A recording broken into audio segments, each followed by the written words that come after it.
And second thing 6 lakhs 5 lakhs 7 lakhs అని నాకు DMs చేస్తున్నారు. అంటే they are the people who decides my salary. వాళ్ళే డిసైడ్ చేసేస్తున్నారు నా శాలరీని.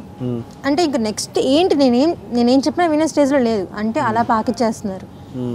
అండ్ థర్డ్, ఈ సబ్స్క్రిప్షన్ ప్రొసీజర్ ఏంటో తెలియదు ఎవరికి. ఇది మాత్రం నేను చెప్పాలి. సబ్స్క్రైబర్స్ జస్ట్ 1 day చేసుకున్నందుకు గాను ఆ పేమెంట్ మాకు అప్పుడే అకౌంట్లో పడిపోదండి డైరెక్ట్గా. నాకు చాలామంది కామెంట్స్లో కూడా పెడతారు నా అమౌంట్ నాకు ఇచ్చేసేయండి అంటే.